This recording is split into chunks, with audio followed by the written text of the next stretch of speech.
ورحمۃ اللہ نحمدہ ونصلی علی رسولہ الکریم اما بعد فاعوذ باللہ من الشیطان الرجیم بسم اللہ الرحمن الرحیم رب اشرح لی صدری ویسر لی امری واحلل عقدۃ من لسانی یفقہوا قولی۔ سورہ المائدہ آیت نمبر 83 سے آج کرنا ہے 7واں سپارہ ہے۔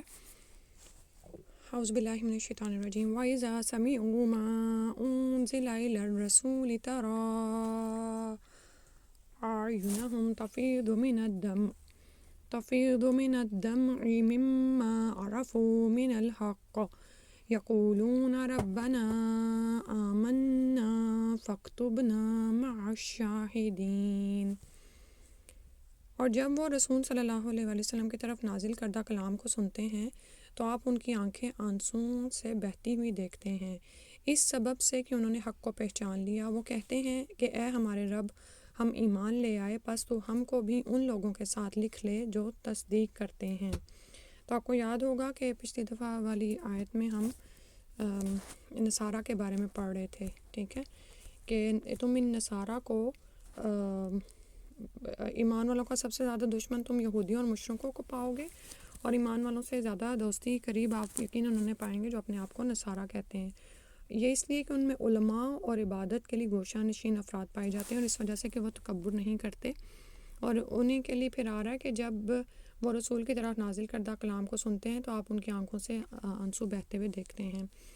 اور ہمارے پاس کون سا عذر ہے کہ ہم اللہ تعالیٰ پر اور جو حق ہم پر پہنچا ہے اس پر ایمان نہ لائیں، اور ہم اس بات کی امید رکھتے ہیں کہ ہمارا رب ہم کو نیک لوگوں کی رفاقت میں داخل کر دے گا، ٹھیک ہے۔ تو یہ جو یہاں پر جو بیان آ رہا ہے نا، تو یہ جب مسلمان، آپ جانتے ہیں نا کہ مکی زندگی میں 2 مرتبہ ہجرت کر کے گئے تھے، ایک دفعہ حبشہ کی طرف اور دوسری دفعہ مدینہ کی طرف۔ تو اسمحہ نجاشی کی حکومت تھی حبشہ میں، یہ عیسائی مملکت تھی۔ یہ آیات حبشہ میں رہنے والے عیسائیوں کے بارے میں نازل ہوئی ہیں۔ تاہم روایات کی روح سے نبی صلی اللہ علیہ وسلم عمر بن امیہ دمری کو اپنا مکتوب دے کر نجاشی کے پاس بھیجا، تو انہوں نے جا کر وہاں سنایا۔ نجاشی نے وہ مکتوب سن کر حبشہ میں موجود مہاجرین اور جعفر بن ابی طالب کو اپنے پاس بلایا اور اپنے علماء اور عباد اور زباد کو بھی جمع کر لیا۔ پھر جعفر رضی اللہ عنہ کو قرآن پڑھنے کا حکم دیا۔ جعفر رضی اللہ عنہ نے سورہ مریم پڑھی، جس پر عیسیٰ علیہ السلام کی اعجازی ولادت، یعنی ایک جو ان کی معجزانہ ولادت ہوئی، اور ان کی ابدیت اور رسالت کا ذکر ہے، یعنی ان کی ولادت تو معجزانہ طور سے ہوئی، لیکن اس کے ساتھ ساتھ ہی وہ بندے ہیں اور اللہ کے رسول ہیں، اس بات کا ذکر آیا ہے۔ اسے سن کر وہ لوگ بڑے متاثر ہوئے اور ان کی آنکھوں سے آنسو رواں ہو گئے اور وہ ایمان لے آئے، ٹھیک ہے۔ یہ آپ سیرت میں بھی پڑھ چکے ہیں، واقعہ سمجھ آ گیا ہے نا، ٹھیک ہے۔ بعض کہتے ہیں کہ نجاشی نے اپنے کچھ علماء نبی صلی اللہ علیہ وسلم کے پاس بھیجے تھے۔ جب آپ صلی اللہ علیہ وسلم نے انہیں قرآن پڑھ کر سنایا تو بے اختیار ان کی آنکھوں سے آنسو جاری ہو گئے اور وہ ایمان لے آئے۔ یہ فتح القدیر کی روایت ہے۔ آیات میں قرآن سن کر ان پر جو اثر ہوا اس کا نقشہ کھینچا گیا ہے اور ان کے ایمان لانے کا تذکرہ ہے۔ قرآن کریم میں بعض اور مقامات پر اس قسم کے عیسائیوں کا ذکر کیا گیا ہے۔ سورہ آل عمران میں جیسا آتا ہے، جیسے کہ وَإِنَّ مِنْ أَهْلِ الْكِتَابِ لَمَن يُؤْمِنُ بِاللَّهِ وَمَا أُنزِلَ إِلَيْكُمْ وَمَا أُنزِلَ إِلَيْهِمْ خَاشِعِينَ لِلَّهِ، یعنی یقیناً اہل کتاب میں کچھ ایسے لوگ بھی ہیں جو اللہ پر اور اس کتاب پر جو تم پر نازل ہوئی اور اس پر جو ان پر نازل ہوئی ایمان رکھتے ہیں اور اللہ کے آگے عاجزی کرتے ہیں۔ اور اسی طرح کچھ اور آیات میں بھی آتا ہے، اور حدیث میں آتا ہے کہ جب نجاشی کی موت کی خبر نبی صلی اللہ علیہ وسلم کو پہنچی تو آپ صلی اللہ علیہ وسلم نے صحابہ رضی اللہ عنہم سے فرمایا کہ حبشہ میں تمہارے بھائی کا انتقال ہو گیا، اس کی نماز جنازہ پڑھو۔ چنانچہ ایک صحرا میں آپ صلی اللہ علیہ وسلم نے اس کی نماز جنازہ غائبانہ ادا فرمائی۔ یہ صحیح بخاری مناقب الانصار کتاب الجنائز میں یہ حدیث آئی ہے، اور صحیح مسلم میں کتاب الجنائز میں آئی ہے۔ ایک اور حدیث میں ایسے اہل کتاب کی بابت جو نبی صلی اللہ علیہ وسلم کی نبوت پر ایمان لائے بتلایا گیا ہے کہ انہیں دگنا اجر ملے گا۔ یہ بخاری کتاب العلم اور کتاب النکاح میں حدیث آئی ہے، ٹھیک ہے۔ تو یہاں سے پتہ چلتا ہے کہ نجاشی نے غائبانہ، یعنی کہ وہ اسلام قبول کر لیا تھا، وہ مسلمان ہو گیا تھا، اور نبی صلی اللہ علیہ وسلم نے اس کی نماز جنازہ غائبانہ ادا فرمائی تھی۔ اور دوسرا یہ کہ ایسے اہل کتاب جن کا اس آیت میں جیسے ذکر آیا ہے کہ ربنا آمنا فاکتبنا مع الشاہدین، تو ان کے لیے دوہرا اجر ہے، سبحان اللہ۔ ایک ان کا اپنے نبی پر ایمان لانے کا، اور دوسرا نبی صلی اللہ علیہ وسلم پر ایمان لانے کا۔ پھر فرمایا اس لیے ان کو اللہ تعالیٰ ان کے اس قول کی وجہ سے ایسے باغ دے گا جن کے نیچے نہریں جاری ہوں گی، یہ ان میں ہمیشہ ہمیشہ رہیں گے، اور نیک لوگوں کا یہی بدلہ ہے، یعنی یہ جنتیں حاصل کریں گے اللہ کے ہاں۔ اور جن لوگوں نے کفر کیا اور ہماری آیات کو جھٹلاتے رہے وہ لوگ دوزخ والے ہیں۔ اے ایمان والو، اللہ تعالیٰ نے جو پاکیزہ چیزیں تمہارے واسطے حلال کی ہیں ان کو حرام مت کرو اور حد سے آگے مت نکلو، بے شک اللہ تعالیٰ حد سے نکلنے والے کو پسند نہیں کرتا، حد سے نکلنے والوں کو پسند نہیں کرتا۔ تو یہاں پر آپ یہ دیکھیں کہ اللہ سبحانہ و تعالیٰ جن کو نہیں پسند کرتے ان کا ذکر آیا، تو پھر ہمیں کیا کرنا چاہیے کہ ہم ان کاموں سے رکیں جو حد سے بڑھنے والے ہیں، ٹھیک ہے۔ قرآن میں بہت سارے مقامات پر ان لوگوں کا بتایا گیا جن کو اللہ تعالیٰ محبت کرتے ہیں، اور کچھ ان لوگوں کا بتایا گیا جن سے اللہ تعالیٰ محبت نہیں کرتے۔ شاید بچپن میں آپ نے ایک ایسی اسائنمنٹ کی تھی جس میں اللہ تعالیٰ جن لوگوں سے محبت کرتے ہیں وہ آپ نے لکھا تھا، ٹھیک ہے۔ تو خیر یہاں پر المعتدین کا ذکر آ رہا ہے، تو ہمیں اللہ سبحانہ تعالیٰ ان جیسے ہونے سے بچائے اور ہم حد سے بڑھنے والے نہ ہوں، کیونکہ دنیا میں انسان کو ایک قید خانہ سمجھے، مومن کے لیے دنیا تو ایک قید خانہ ہے۔ قید خانے میں کیا ہوتا ہے کہ آپ کو ایک چار دیواری میں بند کر دیا جاتا ہے نا۔ اب آپ یہ نہیں کہہ سکتے کہ میری مرضی میں یہ نہ کروں وہ نہ کروں، جو آج کل لوگوں نے عام ٹرینڈ بنا لیا ہوا ہے کہ میری مرضی، ٹھیک ہے۔ یہ مرضی نہیں ہے، جس نے اللہ کے ہاں جا کر جنتیں لینی ہے نا اس کو اس قید کا پابند ہونا پڑے گا، اور وہ حدیں جو اللہ نے نافذ کی ہیں ان سے باہر نہیں نکلنا۔ اب پڑھتے ہیں یہاں پر کیا لکھا ہے کہ حدیث میں آتا ہے ایک شخص نبی صلی اللہ علیہ وسلم کی خدمت میں حاضر ہوا اور آ کر کہا، یا رسول اللہ، جب میں گوشت کھاتا ہوں تو نفسانی شہوت کا غلبہ ہو جاتا ہے، اس لیے میں نے اپنے اوپر گوشت حرام کر لیا ہے، جس پر یہ آیت نازل ہوئی۔ اسی طرح سبب نزول کے علاوہ دیگر روایات سے ثابت ہے کہ بعض صحابہ زہد اور عبادت کی غرض سے بعض حلال چیزوں سے، مثلا عورت سے نکاح کرنے، رات کے وقت سونے، دن کے وقت کھانے پینے سے اجتناب کرنا چاہتے تھے۔ نبی صلی اللہ علیہ وسلم کے علم میں یہ بات آئی تو آپ صلی اللہ علیہ وسلم نے انہیں منع فرمایا۔ عثمان بن مظعون نے بھی اپنی بیوی سے کنارہ کشی اختیار کی ہوئی تھی، ان کی بیوی کی شکایت پر آپ صلی اللہ علیہ وسلم نے انہیں بھی روکا۔ کتب حدیث میں یہ بات آئی ہے، توجہ دیں۔ بہرحال اس آیت اور حدیث سے معلوم ہوا کہ اللہ تعالیٰ کی حلال کردہ کسی بھی چیز کو حرام کر لینا یا اس سے ویسے ہی پرہیز کرنا جائز نہیں ہے، چاہے اس کا تعلق کھانے پینے یا مشروبات سے ہو یا لباس سے ہو یا مرغوبات اور جائز خواہشات سے۔ دیکھیں قرآن کا ہم جتنا زیادہ احترام کر سکیں نا ہمیں کرنا چاہیے، اور قرآن کے الفاظ کو دیکھنا بھی ثواب، باعث ثواب ہے، ٹھیک ہے، تو اس پہ توجہ دیں، ٹھیک ہے۔ اسی طرح اگر کوئی شخص کسی چیز کو اپنے اوپر حرام کر لے گا تو وہ حرام نہیں ہوگی سوائے عورت کے، البتہ اس صورت میں بعض علماء یہ کہتے ہیں کہ اسے قسم کا کفارہ ادا کرنا ہوگا۔ یہ سورہ البقرہ میں آپ نے پڑھا ہے نا، ٹھیک ہے، اور بعض کے نزدیک کفارہ ضروری نہیں۔ امام شوکانی کہتے ہیں کہ احادیث صحیحہ سے بھی اس بات کی تائید ہوتی ہے، نبی صلی اللہ علیہ وسلم نے کسی کو بھی کفارہ یمین ادا کرنے کا حکم نہیں دیا۔ امام ابن کثیر فرماتے ہیں کہ اس آیت کے بعد اللہ تعالیٰ نے قسم کا کفارہ بیان فرمایا ہے، جس سے معلوم ہوتا ہے کہ کسی حلال چیز کو حرام کر لینا یہ قسم کھانے کے مرتبے میں ہے، ٹھیک ہے، جو تکفیر یعنی کفارہ ادا کرنے کا متقاضی ہے، لیکن یہ استدلال احادیث صحیحہ کی موجودگی میں محل نظر ہے۔ تو اب یہاں پر کیا فرمایا جا رہا ہے کہ اے ایمان والو، جو چیزیں اللہ تعالیٰ نے پاکیزہ کی ہیں تم پر ان کو اپنے لیے حرام مت کرو، ٹھیک ہے، اور حدود سے نہ تجاوز کرو، ٹھیک ہے۔ تو اللہ تو سبحانہ تعالیٰ ہمیں اس کی توفیق عطا فرما دے، کیونکہ آپ یہ دیکھیں کہ اللہ تعالیٰ نے قرآن میں حکم دیا کھاؤ اور پیو اور اسراف نہ کرو، یعنی حد سے نہ بڑھو، اور اسی طرح چند چیزوں کو چھوڑ کر یعنی جو چیزیں حرام ہیں وہ گنوا دی گئی ہیں، اس کے علاوہ تمام چیزیں حلال ہیں۔ تو انسان یہ سوچے کہ زہد میں یا میں اس سے زیادہ متقی اللہ کے ہاں ٹھہروں گا کہ ان چیزوں کو، حلال کردہ چیزوں کو بھی اپنے اوپر حرام کر دوں، تو اس سے ہمیں روکا گیا ہے۔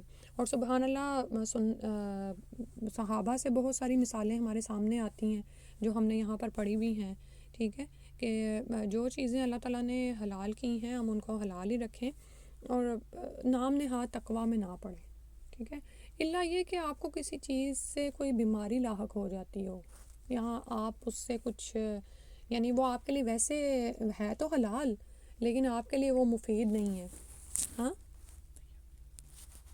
نہیں طیب آپ کے لیے، ہاں نہیں طیب تو چلو ہے، لیکن طیب کی جو دوسری خصوصیت ہوتی ہے نا کہ وہ آپ کی صحت کے لیے ٹھیک نہیں رہی، یعنی آپ کو کوئی بیماری ہو گئی یا آپ کی عمر ایسی ہو گئی ہے تو وہ ایک الگ بات ہے۔ لیکن یہاں پر یہ جو بتایا جا رہا ہے نا کہ آگے قسموں کا کفارہ بھی آ رہا ہے، تو اگر کوئی شخص کسی وقت ایسی کوئی قسم کھا لے، جذبات میں تھا یا ایسا کچھ کہہ لیا کہ حلال چیز کو اپنے اوپر حرام کر دیا، تو پھر قسم کا کفارہ دے کر اس قسم سے باہر نکل آئے، ٹھیک ہے۔ اور پھر ہے وَكُلُوا مِمَّا رَزَقَكُمُ اللّٰهُ حَلَالًا طَيِّبًا، اور اللہ تعالیٰ نے جو چیزیں تم کو دی ہیں ان میں سے حلال مرغوب چیزیں کھاؤ اور اللہ تعالیٰ سے ڈرو جس پر تم ایمان رکھتے ہو۔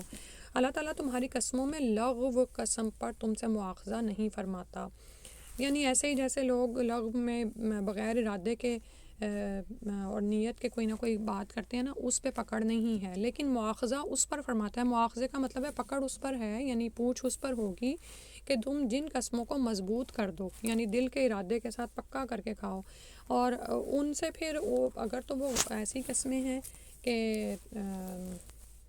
آپ نے کسی حلال کو اپنے اوپر حرام کر لیا ہے، یا بعض اوقات ایسے ہوتا ہے کہ بندہ کہتا ہے میں تو اس رشتہ دار کی شکل نہیں کبھی دیکھوں گا، میں تو اس کے ساتھ کوئی صلہ رحمی نہیں کروں گا، نعوذ باللہ، ہوتا ہے نا جذبات میں آ کر کوئی ایسی بات کر دے، تو پھر ایسی قسموں سے باہر آ جاؤ، کفارہ دے دو۔ اور کفارہ کیا ہے؟ اس کا کفارہ 10 محتاجوں کو کھانا دینا ہے، اوسط درجے کا، جو اپنے گھر والوں کو کھلاتے ہو، یعنی اس سٹیٹس کا جو اپنے گھر والوں کو کھلاتے ہو، یا ان کو کپڑے دینا، یا ایک غلام یا لونڈی کو آزاد کرانا، ٹھیک ہے۔ 10 محتاجوں کا ذکر آیا، ان کو کھانا دینا ہے، یا ان کو کپڑے دینا، یا ایک غلام یا لونڈی کو آزاد کرانا۔ اور جس کو مقدور نہ ہو تو 3 دن روزے ہیں، سمجھ آ گئی؟ یاد رہے گا نا، کھانا کھلا دیں، یا جیسے آج کل سردیاں ہیں تو 10 مسکین ان کو کوئی کپڑا دے دیں پہنے وہ، اور یا پھر یہ جس کے پاس فائنینشلی اتنی طاقت نہیں ہے تو پھر وہ 3 روزے رکھ لے۔ یہ تمہاری قسموں کا کفارہ ہے، جب کہ تم قسم کھا لو اور اپنی قسموں کا خیال رکھو۔ اسی طرح اللہ تعالیٰ تمہارے واسطے اپنے احکام بیان فرماتا ہے تاکہ تم شکر کرو۔ اچھا، اس میں نا میں تھوڑی سی نا قسموں کی اقسام یہاں پہ انہوں نے لکھی وہ بیان کر دوں، کیونکہ بعض اوقات نا لوگ اس پہ بڑی وہ بات کرتے ہیں، تو اللہ کرے آپ کے علم میں ہو۔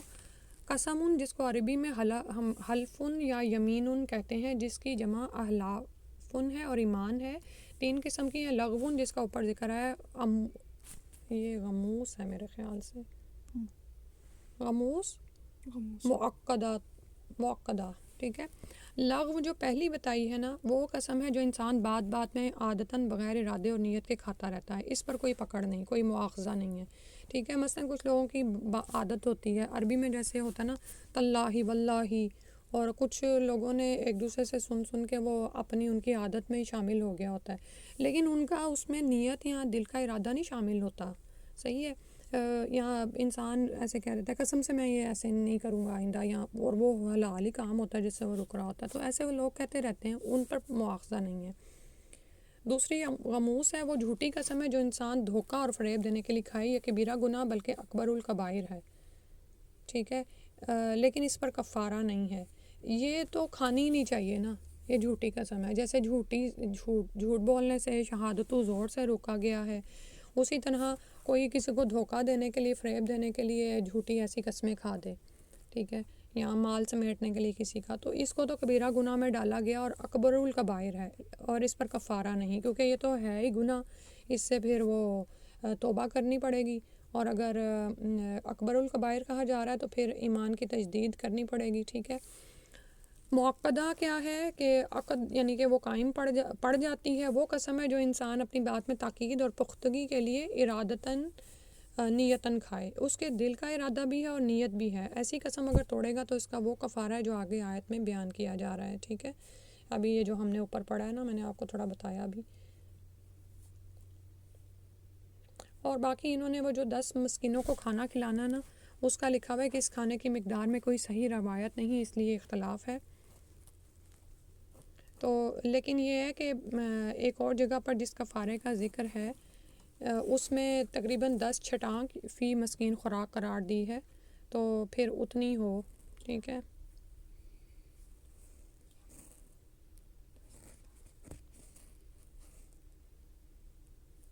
ایک مد، یعنی کہ تقریباً 10 چھٹانک ایک مسکین کے لیے خوراک۔ نبی صلی اللہ علیہ وسلم نے ایک شخص کو کفارہ جماع ادا کرنے کے لیے 15 صاع کھجور دی تھی، جنہیں 60 مسکینوں میں تقسیم کرنا تھا، ایک صاع میں 4 من ہوتے ہیں، اس اعتبار سے بغیر سالن کے 10 مسکینوں کے لیے 10 مد یعنی 1.25 سیر یا 6 کلو خوراک کفارہ ہوگی۔ 6 kg، ٹھیک ہے، 1.25 سیر نہیں سمجھ لگ رہی تو 6 kg کی تو سمجھ لگ رہی ہے نا، تو تقریباً اتنی ہوگی، ٹھیک ہے، یہ ابن کثیر کی روایت ہے، لیکن اوپر جو آیا نا معروف کے مطابق آپ کھلا لو، ٹھیک ہے. اور آپ کو ایک بات بتاؤں، یہ بھی بڑی آسانی ہے الحمدللہ کہ آپ کسی مسجد کے امام سے رابطہ کریں. اور مساجد میں ایسے مدات بھی ہوتی ہیں جس میں اگر آپ ان کو کہہ دیں نا کہ یہ کفارے کے لیے رقم رکھ لیں تو وہ اس کے مطابق وہاں پر بھجوا دیتے ہیں. یا آپ اگر خود کسی مفتی سے پوچھ لیں کہ میں کتنا کھلاؤں کتنے پہناؤں، تو جتنا وہ بتائیں پھر اسی کے مطابق آپ غریبوں یا مسکینوں کو بھجوا سکتے ہیں یا کسی کو کہہ سکتے ہیں. لباس کے بارے میں اختلاف ہے. بظاہر مراد جوڑا ہے جس میں انسان نماز پڑھ سکے. بعض علماء خوراک اور لباس دونوں کے لیے عرف کو معتبر قرار دیتے ہیں. عرف کا مطلب یہ ہوتا ہے کہ یعنی کہ جس طرح کا تم خود کھاتے پہنتے ہو، ٹھیک ہے، تو جیسا کھانا خود کھاتے ہو ویسا 10 مسکینوں کو کھلا دو ایک وقت کا، اور اسی طرح جیسا خود پہنتے ہو ویسا پہنا دو. اور اس میں یہ بھی ہے کہ اگر زیادہ نہیں ہیں تو پھر کیا کرو کہ انہوں نے جیسے لکھا ہوا ہے کہ جوڑا جس میں انسان نماز پڑھ سکے، تو سنگل چادر بھی ہو سکتی ہے جس سے پوری باڈی کور ہو جائے، جیسے آج کل عبایات ملتے ہیں نا. یا اگر یہ بھی نہیں کر سکتے تو ایک بڑی شال جیسے وہ بھی آپ کو گرم کر دے گی نا، مردوں اور عورتوں کے لیے جیسے بھی، ٹھیک ہے. لیکن انہوں نے یہ عرف کو معتبر قرار دیا ہے کہ یعنی کہ پورا ڈریس ہو جائے. پورا ڈریس کیا ہوتا ہے؟ مثلاً پورا ڈریس کی شلوار قمیض ہے مردوں کی، یا عورتوں کے لیے پورا ایک جو انہیں کور کر دے.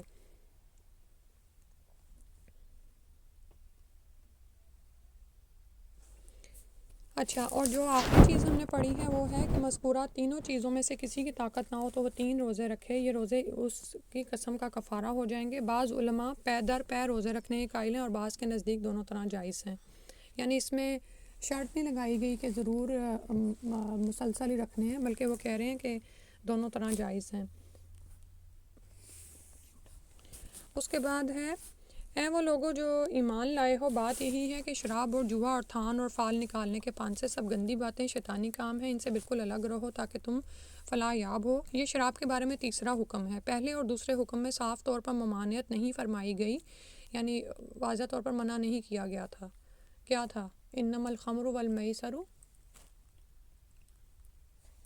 وہ تو یہ ہے نا، والانصاب والازلام، سورہ البقرہ میں جو آتی ہے کہ اس میں کچھ فائدے ہیں لیکن اس کے نقصانات زیادہ ہیں.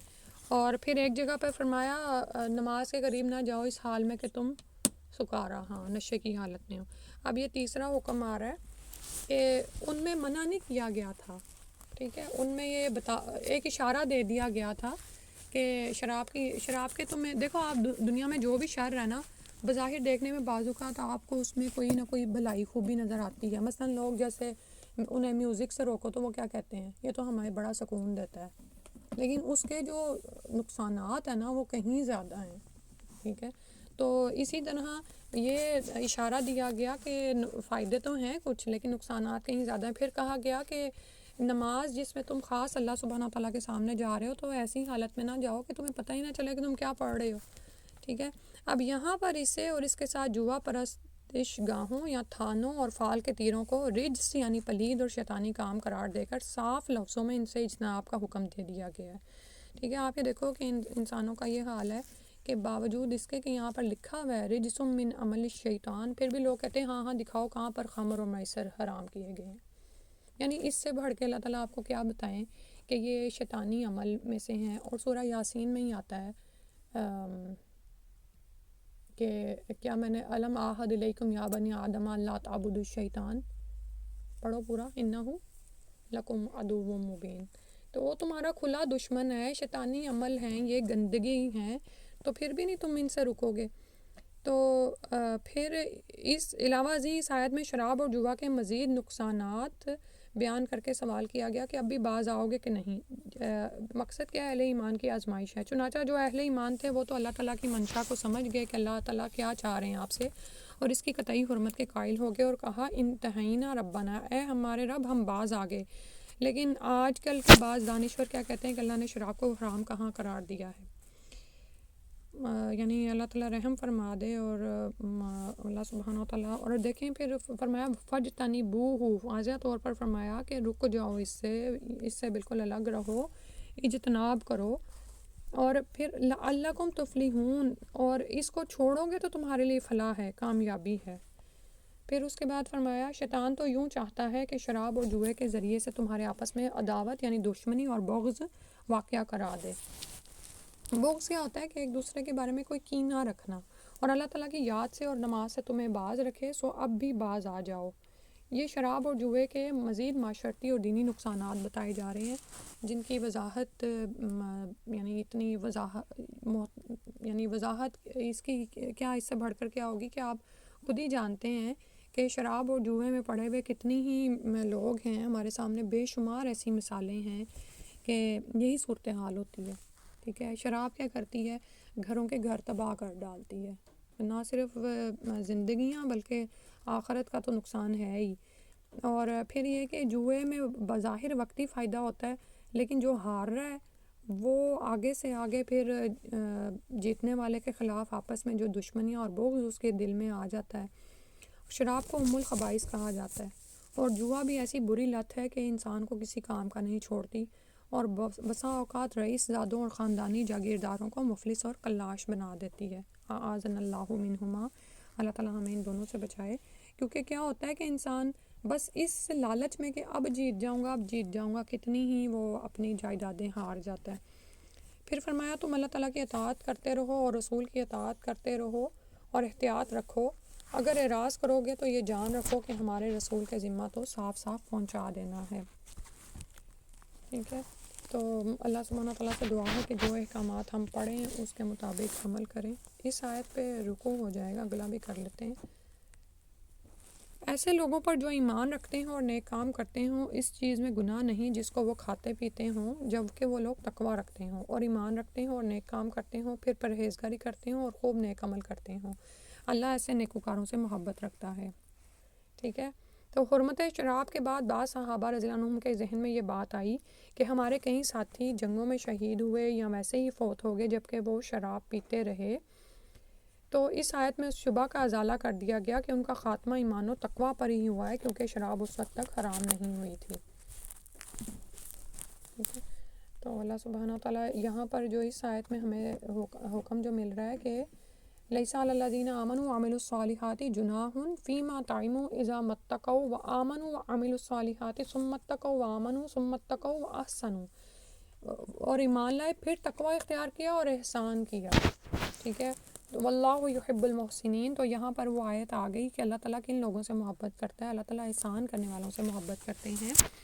اور ایمان لانے کے بعد پھر کیا ہے کہ انسان تقوی اختیار کرے، کہ اللہ کا خیال کرے کہ جس اللہ پر وہ ایمان لایا ہے اس کا یعنی کہ بی کانشیس آف اللہ سبحانہ تعالیٰ، اللہ کا خیال کرے ہر وقت، تو ان کاموں کو کرے جن سے اللہ تعالیٰ راضی ہوتے ہیں اور ان سے بچے جن سے اللہ تعالیٰ ناراض ہوتے ہیں۔ ٹھیک ہے، تو اور احسنوں کو سمجھ لو، احسان کرنا کیا ہے کہ اللہ کے معاملے میں احسان کیا ہے؟